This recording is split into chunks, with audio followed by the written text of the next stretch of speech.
India आप तक समाचार, कड़वा लेकिन सच। रतनलाल सी बाफना ज्वेलर्स, जहां विश्वास ही परंपरा है। नमस्कार, मैं हूं आनंद शर्मा और आप देख रहे हैं इंडिया आप तक समाचार। अगर आपने अभी तक हमारे चैनल को सब्सक्राइब नहीं किया तो हमारे चैनल को सब्सक्राइब कर लीजिए, बेल आइकन के बटन को दबाइए ताकि नोटिफिकेशंस आपको मिलती रहे। इस वक्त मैं मौजूद हूं आरटीओ दफ्तर के ठीक अपोजिट साइड में। आप लोग इस जगह को पहले देख चुके हैं, मैंने पहले भी एक खबर बनाई थी कि इस जगह पर जो आरटीओ का काम करने के लिए जो एजेंट्स थे वो लोग यहाँ पर बैठा करते थे। ये जो खाली जगह है ये महानगर पालिका की जगह है। एसपी साहब का बंगला जो है वो इसके ठीक पीछे है और यहाँ पर पिछले लगभग 8-10 सालों से कुछ लोग जो आरटीओ एजेंट्स बोला करते खुद को, वो लोग यहाँ बैठकर लोगों की सेवा सुविधा करने का काम किया करते थे। इसके एवज में वो लोग पैसे कमाया करते थे। कुल मिलाकर ये कहना होगा कि यहाँ पर जो लोग भी बैठे थे वो लोग 2 रुपए रोजी पाने के लिए कमा रहे थे। अब आप इस जिस प्रीमाइसेस को देख रहे हैं, इस प्रीमाइसेस पे कुछ भी नहीं। यहाँ पर 2 पुलिस वाले तैनात हैं। ये आपको बोर्ड दिखाना चाहूँगा मैं। यहाँ पे एक बोर्ड है, नो पार्किंग 50 मीटर के लिए। जलगांव शहर में ऐसी बहुत सारी पार्किंग की जगह है जहां पर एक भी पुलिस वाला नहीं दिखता है।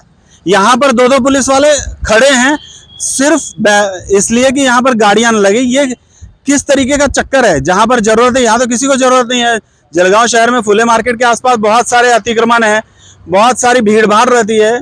पुलिस वाले वहां नहीं रहते हैं, पुलिस वाले यहाँ पे हैं, खाली जगह की सुरक्षा कर रहे हैं। पता नहीं किसके कहने से कर रहे हैं, लेकिन खाली जगह की सुरक्षा कर रहे हैं।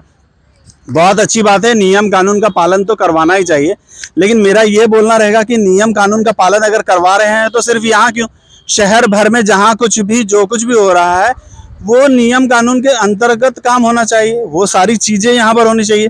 ये जो प्रीमाइसेस खाली है इस जगह पर वो लोग बैठा करते थे। अभी हम लोग बातचीत भी करेंगे उनसे कि आखिरकार जो है वो किस तरीके से यहाँ पर क्या क्या हुआ है, किस तरीके से इनको हटाया गया है। एक और बोर्ड दिखाता हूँ आपको। इस नो पार्किंग के 50 मीटर वहाँ लिखा हुआ था, लेकिन मुझे लगता है कि 10 मीटर भी दूर नहीं है। यहाँ पर जलगांव शहर महानगर पालिका का रिक्शा स्टॉप है।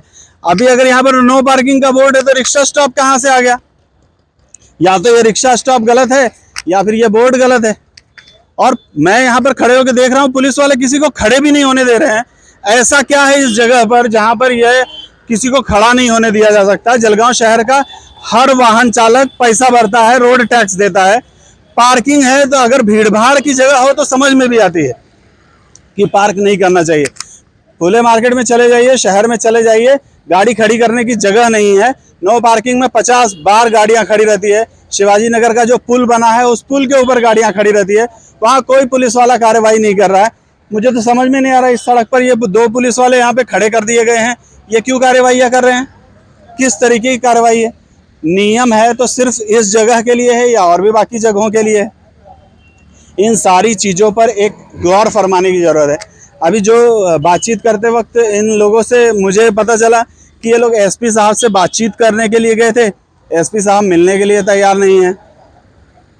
एसपी साहब का काम ही है, प्रशासन का काम है जनता की समस्या का निवारण करना, और अगर जनता की समस्या का निवारण नहीं होता है तो जनता आक्रोशित होती है।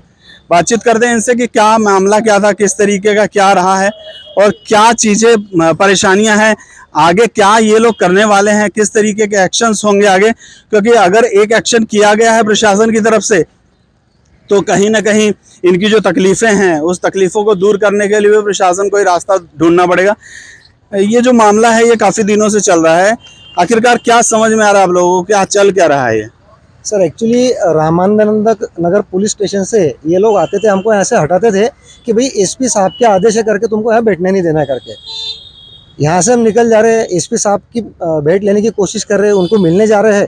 तो अब तक के हम 4 से 5 बार एसपी साहब को मिलने चले गए, निवेदन देने के लिए गए, लेकिन उन्होंने हमको एंटरटेन भी किया नहीं है, ना ही हमसे कोई मुलाकात की, ना हमको कुछ समय दिया है कि आप लोग इस समय पर आइए और मुझसे मुलाकात कीजिए। तो एक चीज़ तो हमारे समझ के बिल्कुल परे है कि जहाँ रामानंद नगर वाले बोल रहे हैं कि एसपी साहब के आदेश से ये चीज़ हुआ है, और अगर हम लोग एक सामान्य जनता जो जिले के आज मुख्य है उनसे मिलने जा रहे हैं, वो चीज़ के लिए तो उनका एक काम बनता है, उनकी एक औपचारिकता बनती है कि वो हमको समय दे और वो चीज़ को समझ के लिए हमारी तकलीफ क्या है या फिर उनको कुछ तकलीफ हमसे है तो हमारे साथ शेयर करें।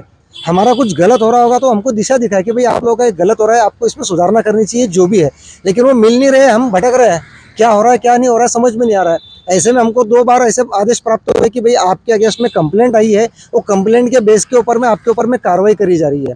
तो उस हिसाब से हमने एक माहिती अधिकार में कुछ अर्ज डाले, वहाँ पर से हमको डिटेल मालूम पड़ी कि कोई सदाशिव संभाजी पाटिल नाम के व्यक्ति ने हमारे अगेंस्ट में कंप्लेंट की और गणेश कौतिक ढेंगे ये नाम, तो हम आश्चर्यचकित हो गए कि जो व्यक्ति हमारे साथ में आरटीओ का काम कर रहा है, हमसे बहुत ज़्यादा सीनियर, आज हमारे पिता की उम्र का व्यक्ति है, हमारे साथ में बैठने वाला व्यक्ति आज हमारे अगेंस्ट में कैसे कंप्लेंट कर रहा है। अच्छा, कंप्लेंट भी ऐसी नहीं, आज हमको खुद को बदनाम करने के लिए एसपी साहब का बंगला पीछे पड़ा है, वो प्रेमाइसेस को बदनाम करने जैसे उन्होंने हमारे ऊपर आरोप किए कि यहाँ पर में बैठ करके अवैध धंधे होते हैं, यहाँ इनके गाड़ियों में शराब की बिक्री होती है, गुटखा की बिक्री होती है, रात में और गैर कानूनी कृत्य होते हैं। मतलब इतने ऊंचे उन्होंने आरोप हमारे ऊपर लगाए और उसकी कोई भी प्रकार की कार्रवाई छानबीन न करते हुए रामानंदनगर पुलिस वालों ने आकर के तुरंत हमारे ऊपर में दंडात्मक कार्रवाई कर ली। 16 तारीख को ये लोग यहाँ पर में आए, हर गाड़ी से इन्होंने 500 रुपये जबरदस्ती वसूल किया। उनको हमने बहुत गुहार लगाई कि साहब मत कीजिए, तो उन्होंने हमको पता है हम लोग आपके ऊपर में 283 की कार्रवाई करेंगे, वो अगर टालनी है तो आपको 500 रुपये का फाइन भरना पड़ेगा। एक नाम मात्र अर्ज आपके पास में प्राप्त हुआ जिसके आपने कोई छानबीन नहीं की, जो व्यक्ति ने अर्ज दिया है उसकी पार्श्वभूमि न जानते हुए आपने हमारे ऊपर कार्रवाई कर ली। ये एक तरफा कार्रवाई क्यों? आपने पहले आकर के छानबीन करना चाहिए था, यहाँ से मालूमात लेनी चाहिए थी। आज पुलिस यंत्रणा इतनी सक्षम है कि आज उनके हेयर कहीं पर भी लगा करके वो ये चीज़ की मालूमात निकाल सकते हैं कि यहाँ पर में वाकई में ऐसे काम होते हैं क्या। अगर ऐसे काम होते तो आज पिछले 8-10 सालों से हम लोग यहाँ बैठ के हमारा पेट पानी का गुजारा कर रहे हैं। इतने एसपी साहब बदल गए, उनके गार्ड पीछे रहते हैं, कहीं ना कहीं तो ये भनक उनको लगती थी। ये आज जो मामला उठा ये 8 साल पहले उठ सकता था। मतलब बिना जानकारी करे खाली एक तरफा कार्रवाई करके आज हम बेरोजगार करा देना ये उचित नहीं है। और एसपी साहब का न मिलना है हमारे समझ के पार है। तो इसके लिए भी हमारा एक कोशिश ये चल रहा है कि अगर एसपी साहब हमको समय नहीं दे रहे तो इनके ऊपर आईजी साहब या फिर और डीआईजी साहब जो भी होंगे उनको जाके हम मिलेंगे कि आज जनता के सेवक वहाँ बैठे हुए हैं, जनता अगर परेशान है, वो आपके पास गुहार लेकर आ रही है तो एटलीस्ट आप मिलिए, उनकी गुहार को सुनिए, समझिए। अगर कुछ आपको उसके ऊपर में टिप्पणी देना तो आप दे सकते हैं। ये जो कंप्लेनेंट हैं, 2 कंप्लेनेंट आप बता रहे हैं, तो आपने कुछ देखा कि वो कंप्लेनेंट आखिर है या नहीं है? पुलिस वालों आपने मिलने का प्रयास किया उनसे? हमने जो सदाशिव संभाजी पाटिल ये नाम की जो पहली कंप्लेंट आई है 10 मार्च को एसपी ऑफिस में प्राप्त हुई है कंप्लेंट, तो वहाँ उनका पता दिया था 215 दालफड़ शिवाजीनगर जलगांव। तो हमारे भी कुछ ऐसे कस्टमर आते हैं जिनका हमने लाइसेंस का काम किया है, कोई हमारे रिश्तेदार वहाँ रहते हैं, तो हमने जानने की कोशिश करी कि भाई वाकई में ये पते पर ये इंसान रहता है क्या। आज जो इंसान शिवाजी नगर में रह रहा है और यहाँ आदर्श नगर आकर के वो हमारी कंप्लेंट कर रहा है, तो उसके पीछे का राज क्या है।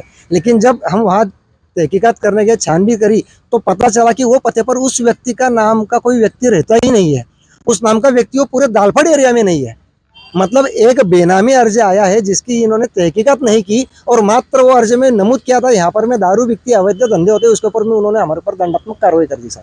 और दूसरा गणेश ढेंगे से मिलने का प्रयास किया कुछ? जी नहीं, गणेश कौतिक ढेंगे इनसे मिलने का कोई प्रयास हुआ नहीं, क्योंकि वो जब हमको कल ये मालूमात हुई कि उन्होंने हमारे अगेंस्ट में अर्ज किया है कि भाई ये ऐसे गैरकानूनी कृत्य करते हैं, यहाँ पर में लोगों से जबरदस्ती ज़्यादा पैसे ऐड करके काम करते हैं, ये उनको भी पता है। वो खुद एक आरटीओ प्रतिनिधि है कि यहाँ पर में 50-100 रुपये लेकर के हम लोग फॉर्म फिलअप करते हैं, जो अंदर आते हैं बंदे उनको फॉर्म फिलअप करके दे देते हैं और अंदर का काम वो लोग उनके हिसाब से करते हैं।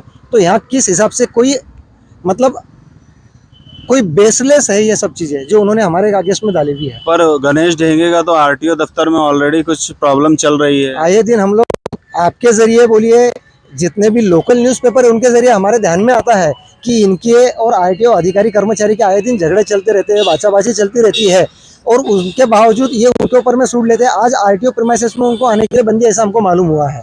ये हमको कल मालूमात हुआ कि उनको आने के लिए बंदी है। ये होने के बावजूद हमारे से उनका क्या बैर है हमको समझ में नहीं आया, क्यों उन्होंने हमारे पेट पर लात मारने का प्रयास किया। पर पुलिस वालों से आपने पूछा नहीं कि अगर एक व्यक्ति के ऊपर पहले से कई सारे जुर्म दर्ज है तो उसकी शिकायतों पर बिना किसी सोचे समझे कार्रवाई क्यों हो रही है? ये चीज़ हमने कल जो पीआई मैडम आई हुई है शिल्पा पाटिल, उनसे ये चीज़ का हमने कल शाम को जिक्र किया। हमने उनको एक निवेदन दिया कि ऐसी ऐसी बात है, और आपने उनका बैकग्राउंड देखे बगैर कैसे क्या कार्रवाई कर ली। तो मैडम ने भी, नई मैडम आई भी वहाँ पर में, उन्होंने भी अपने जो कर्मचारी उनसे ये बात का शहानिशा कर ली कि वाकई में इस व्यक्ति के नाम के ऊपर में अपने पुलिस स्टेशन में कितने केस दर्ज है।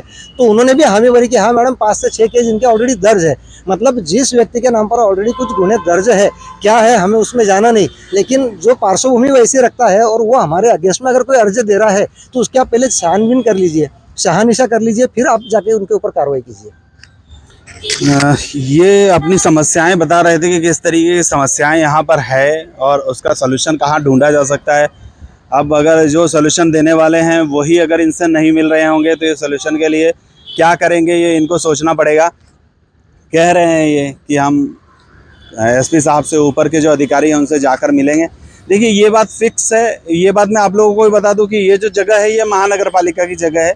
यहाँ पर ये लोग अतिक्रमित ही हैं, ये इनकी जगह नहीं है। लेकिन इस तरीके से अगर किसी पर कार्रवाइयाँ अचानक हो सकती है, ये सोचना पड़ेगा, हम सभी को सोचना पड़ेगा कि आज अगर यहाँ पर 50 लोग काम कर रहे हैं तो उनके पीछे का जो परिवार है वो परिवार पूरा इनकी वजह से चल रहा है, इस काम की वजह से चल रहा है। आप किसी को इस तरीके से अचानक से बेरोजगार नहीं कर सकते हैं। सरकार का काम है अपनी जिम्मेदारी निभाते हुए जरूरी सुविधाएं मुहैया कराए, लोगों को नए रोजगार दे। यहाँ पर जो रोजगार है वो ख़त्म किया जा रहा है। पहले कोई उपाय निकालना चाहिए। जो भी लोग हैं यहाँ अधिकारी हैं, अगर गलत हो रहा है तो उसका समर्थन बिल्कुल नहीं किया जा सकता है, लेकिन अगर सही हो रहा है तो इनकी जो समस्याएं हैं उन पर सुझाव देना चाहिए, उसका हल निकालना चाहिए। यही एक प्रमुख कर्तव्य होना चाहिए। और ये जो कुछ भी यहाँ पर मैंने देखा है कि पुलिस वाले यहाँ पर किसी को खड़े नहीं होने दे रहे हैं, कोई मोटरसाइकिल वाला भी खड़ा हो रहा है तो उसको वहाँ से हकाल दिया जा रहा है, हटा दिया जा रहा है। ऐसी तो पहली बार मेरे पूरे करियर में मैं पहली बार ऐसी एक कार्रवाई देख रहा हूँ जहाँ पर लेना देना कुछ भी नहीं है, किसी तरीके की भीड़ भाड़ नहीं है, कुछ नहीं है। बस सिर्फ 2 पुलिस वालों को बैठा दिया गया है और 2 पुलिस वाले यहाँ बैठकर यहाँ पर आने वाले हर व्यक्ति को, जो मोटरसाइकिल खड़ी होती है या कोई कार खड़ी होती है, उसको यहाँ से हटा देते हैं कि यहाँ से चलो, यहाँ आगे जाओ। आखिर यहाँ पर हो क्या रहा है? ये सारी चीज़ें नहीं होनी चाहिए। अगर आपको कार्रवाइयाँ करनी है तो सभी जगह एकत्र कीजिए जहाँ पर जनता को ज़रूरत है। जलगांव शहर के भीतर इतनी पार्किंग की इतनी समस्याएं हैं, उन जगहों पर कार्रवाई करेंगे तो जनता आपका शुक्रिया अदा करेगी।